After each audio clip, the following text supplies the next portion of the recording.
dilengkapi dengan pantry kecil, kamar mandi gitu kan cukup ya sebenarnya. Luasannya juga udah ditentukan, nggak besar-besar amat.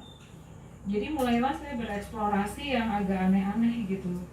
Misalnya bentuknya segitiga apa gitu. Terus karena menurut dosennya ini nggak mungkin dibikin, atau ini kalaupun mungkin dibikin terlalu mahal gitu. Jadi yang menentukan mahal enggaknya juga dia gitu.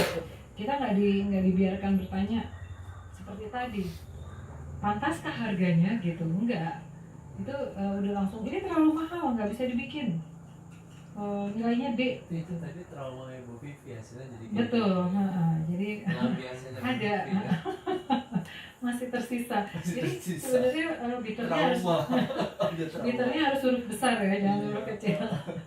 Di balik huruf kecil sebenarnya justru besar sekali. Iya, itu kamuflase. Jadi seperti itu kisahnya. Saya tidak lulus di proyek-proyek yang sebenarnya sederhana, karena begitu proyeknya sederhana, saya memiliki keberanian untuk eksplorasi dan itu ternyata nggak dilulusin. Padahal satu semester itu, saya ingat banget tuh semester kedua tahun pertama, itu semuanya proyek kecil. Jadi sepanjang semester itu nilai studio perancangan, seluruh nilai studio saya itu D. Dan D pada waktu itu nggak lulus gitu. Yaitu. Terus ya mudah-mudahan menjawab ya. Tapi itu sebenarnya mungkin di situ sebetulnya mulai kelihatan bahwa saya nggak suka didikte, satu itu, dan sebetulnya semangat eksplorasi itu nggak boleh ditahan sih, asal diberi clue yang benar gitu supaya sampai ke sana gitu, kurang lebih seperti itu. Mengenai pengalaman kuratorial yang pertama, sebenarnya mengenai kuratorial ini juga sangat mungkin ini tidak dialami oleh setiap orang. Jadi teman-teman tahu nggak kelompok arsitek muda Indonesia, AMI? Tahu ya, kan tokoh-tokohnya juga beberapa pernah bicara di sini. Ada Sony Sutanto, Yori Antar, Andra Matin, dan lain-lain gitu ya. Pada zamannya mereka adalah semacam idola bagi kami gitu. Waktu mereka mulai berkiprah itu saya baru tahun kedua di jurusan arsitektur Fakultas Teknik Universitas Indonesia. Pada zaman saya menjadi mahasiswa, yang namanya pameran arsitektur itu adalah pameran bangunan, pameran konstruksi, atau pameran praktek profesional. Jadi pameran dari IAI.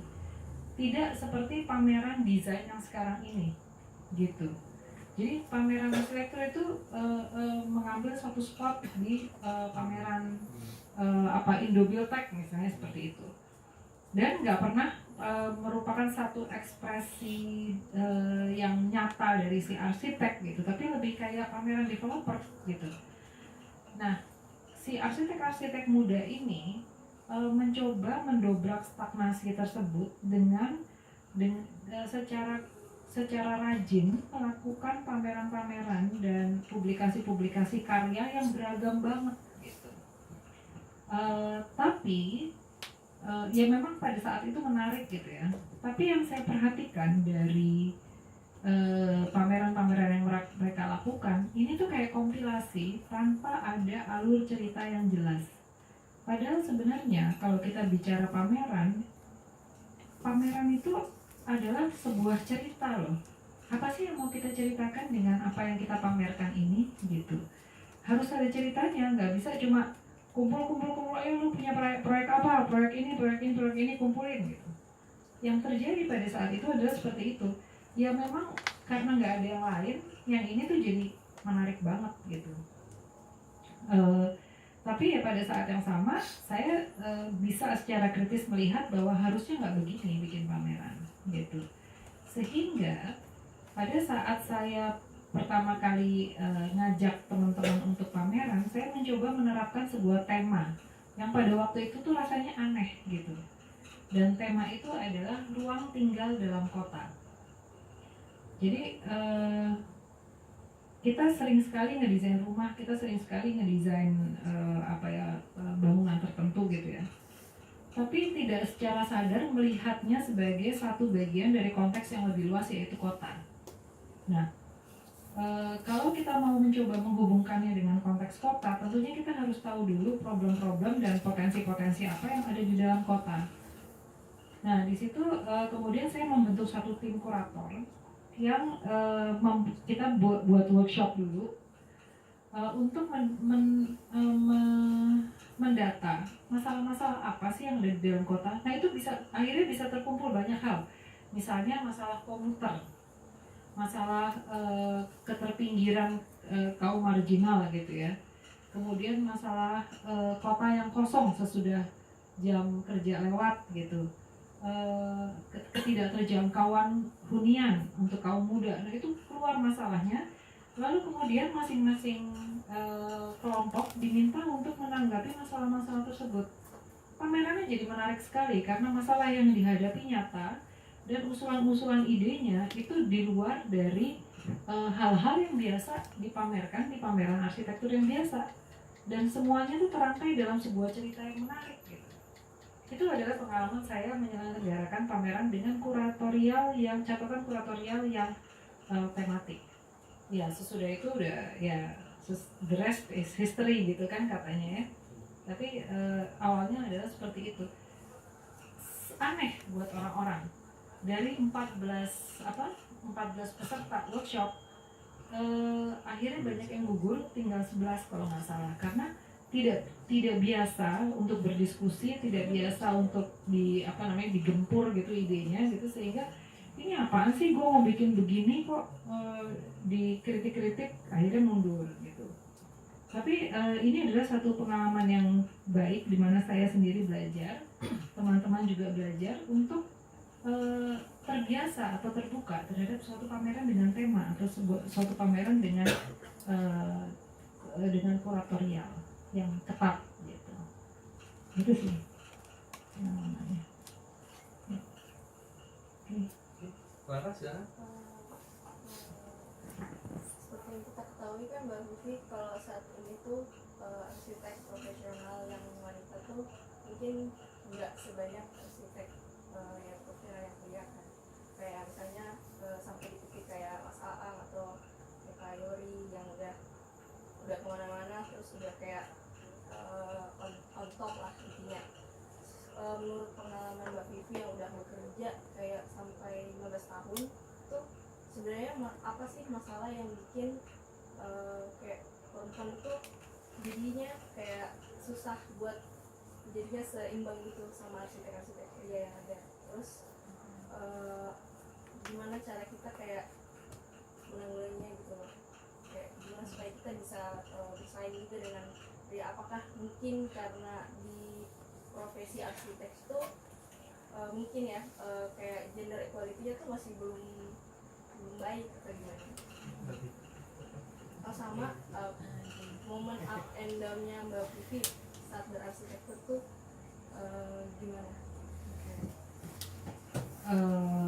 Oke. Jadi memang ada satu hal yang yang menjadi masalah cukup besar bagi semua arsitek yang menikah dan kemudian punya anak. Karena pada saat itu pasti produktivitasnya akan turun drastis gitu. Dan sama seperti dokter praktek sih sebenarnya, pada saat kita tidak aktif itu kita ketinggalan banyak berita, dan harus pada saat kita kembali lagi tuh updatingnya akan susah gitu. Sebetulnya menjadi arsitek perempuan di Indonesia ini masih cukup ringan dibanding apabila di luar negeri, di mana support system kita tidak sebaik di sini. Kalau di sini tuh support system kita baik sekali loh. Dengan tidak terlalu mahal kita bisa ada orang yang membantu kita untuk mengasuh anak dengan sangat baik gitu, yang kita bisa percaya. Selain itu sistem kekerabatan kita kan juga dekat sekali ya. Ada orang tua, ada adik, ada tante, ada apa yang semuanya bisa dititipin gitu. Itu support system yang tidak dimiliki apabila kita tinggal di luar, di mana individualitasnya tuh jauh lebih besar gitu dibanding di sini. Selain itu juga hari ini gitu, itu sebetulnya kita juga sudah sangat diuntungkan dengan banyaknya nursery yang kita bisa nitipin anak from 9 to 5 gitu, yang membuat di apa namanya, di jam tersebut kita bisa menjadi sangat produktif gitu. Tapi memang tidak bisa diingkari bahwa ada periode di mana memang pada saat kita hamil, menyusui, melahirkan, menyusui dan sebagainya itu produktivitas kita berkurang banyak gitu. Tapi apa namanya, dan itu mengharuskan kita untuk catch up gitu kan. Apa yang saya lakukan? Yang saya lakukan sebetulnya ya bekerja lebih, ini klise banget sih kedengarannya kalau ngomong, tapi bekerja lebih smart dalam arti begini. Mungkin juga pada saat itu posisinya saya sudah agak diuntungkan dengan posisi di mana pada saat saya punya anak itu saya sudah jadi arsitek senior, di mana saya punya beberapa layer di bawah gitu. Nah, layer di bawah ini sebetulnya yang membantu saya untuk kemudian bisa bekerja dengan lebih efektif, dengan lebih efisien. Seperti misalnya saya tidak harus sesering dulu pergi ke lapangan gitu, karena ada teman-teman junior yang bisa mewakili itu. Saya tidak harus seintensif itu memeriksa gambar misalnya, karena ada layer di bawah ini yang yang membantu menyaringnya dulu sebelum kemudian sampai kepada hal-hal yang memang harus membutuhkan keputusan dari saya gitu. Kuncinya berarti di apa? Di timing. Baiknya sih mungkin pada saat kita memutuskan untuk mempunyai anak itu, kita sudah ada dalam suatu posisi di mana support system kita tuh sudah cukup baik dari sisi keluarga, dari sisi tim kerja di kantor gitu, dari sisi keuangan kalau mau lebih aman lagi gitu. Ya kuncinya sebenarnya mungkin di situ, di timing itu. Ya susah ya, maksudnya oke, sekarang saya sudah dalam posisi di mana saya bisa punya anak, sekarang saya mau punya anak, belum tentu dikasih gitu kan, bisa juga kan gitu. Tapi mungkin itu di timing itu berarti kan perencanaan ya, kurang lebih seperti itu. Ups and down. Apa ya, down banget sih nggak pernah gitu ya. Paling itu ada momen-momen tadi mau dipecat gitu, itu udah biasa lah ya. Kita udah tinggal bagaimana kita meresponnya ya. Kayak tadi yang saya cerita, sofa nggak masuk itu kan, rasanya saya sampai nggak doyan makan gitu. Atau misalnya ada satu proyek lagi di mana saya menolak untuk menggunakan satu sistem bracing tertentu, sistem perkuatan struktur tertentu, sehingga pada satu saat ketika ada angin yang cukup kencang dan muntir gitu, ada satu bagian bangunan di mana seluruh kaca dari atas sampai bawah itu jatuh karena tidak kuat strukturnya untuk pegang. Dan itu saya yang menolak untuk menandatangani perkuatan strukturnya gitu. Itu hampir masuk ke ranah hukum gitu. Tapi kemudian ketika itu benar-benar pada saat itu saya udah nggak bisa tidur, nggak bisa makan, nggak bisa gitu kan. Ini kan ada satu biaya yang harus dibayar, entah siapa yang harus ini, tapi tertuduhnya yang bersalah kan saya gitu, dimana saya tidak menyetujui perkuatan struktur gitu. Tapi ternyata ada satu, akhirnya dirunut pelan-pelan gitu secara kronologis, ini bagaimana kejadiannya bisa sampai seperti itu gitu ya, dengan berurai air mata tentu saja. Ketahuan ada satu fase di mana seharusnya konsultan struktur mengajukan opsi lain dan kontraktor membuat shop drawing, tapi itu tidak dilakukan, dan kemudian pembangunan atau konstruksi dilakukan dengan menggunakan gambar yang tidak ditandatangani itu gitu. Jadi di situ, tapi kan itu benar-benar harus dirunut satu-satu gitu. Dan disitulah kemudian bisa kelihatan, oh ini bisa ditanggung oleh asuransi, atau oh ini bisa ditanggung oleh kontraktor, oh ini kesalahannya bisa ditimpakan pada siapa dan bukan pada arsitek gitu. Tapi itu kan satu pengalaman yang lagi-lagi mengajarkan kita untuk hati-hati dan sebagainya. Nah, saya sih itu aja ya, yang lain-lain kayak baik-baik aja gitu ya. Thank you.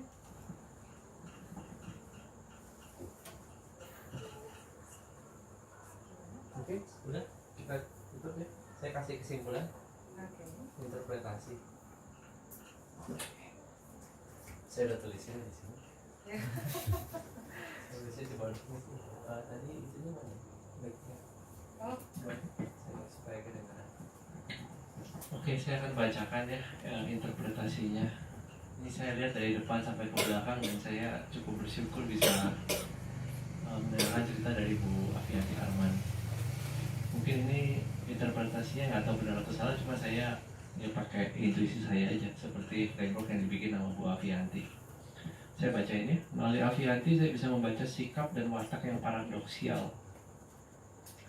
Yang satu adalah ketidakpedulian terhadap pembaca. Yang sebenarnya ia pedulikan adalah diskusi yang kritis, yang tanpa jawaban. Sulit sekali untuk membuat Afianti Arman bercerita tanpa diplomatis, tanpa pertahanan yang diciptakan runtun, dengan sebuah frame-frame yang diperoleh dengan kata kunci sebuah museum. Namun, Afianti adalah pribadi yang gelisah, yang selalu menginginkan sebuah retakan, perubahan yang terbuka tanpa titik akhir. Melalui trauma yang ada, yakni ketakutan untuk didikte, ia membuat pelampiasan melalui sebuah diskusi yang kritis. Ia akan sejalan dengan retakan dan tidak akan pergi selama retakan itu tetap ada. Dan ia akan berpisah begitu retakan itu bukan tertutup, tapi sudah begitu lebar menganga. Ini interpretasi saya. Ia adalah titisan representasi dari titisan Sri Kandi yang membunuh Bisma. Maharsi Bisma adalah sosok yang memberikan trauma yang merintis di dalam sosok yang lahir baru. Panahnya akan menembus tapi namun tidak mematikan. Beribu-ribu panah yang menembus Bisma mengakibatkan Bisma secara sukarela memberikan dirinya untuk dipanah. Kemudian pada saatnya tiba, sebagai simbol Bisma akan mati bukan oleh Sri Kandi, namun oleh kemauan Bisma sendiri. Tetapi dengan perjalanannya di dalam sebuah titik, perpisahan adalah titik akhirnya. Ia akan selalu bergulat dengan trauma yang membuat dirinya menjadi seorang simbol perubahan, sekaligus simbol status yang cool. Sebuah simbol yang paradoks, yang akhirnya musuh Afianti Arman adalah trauma yang mengawali perubahan itu sendiri. Dan kemudian setelah menaklukkan trauma tersebut, ia akan memperoleh kedamaian. Terima kasih untuk berbagi bitterness di acara kami. Seluruh rangkaian kuliah adalah kepahitan. Saya tidak melihat ada hal yang menggembirakan di kuliah ini. Tetapi saya bisa bersyukur Bu Afianti bisa membuka dirinya. Yang baru kali ini saya dengar di Omah Library.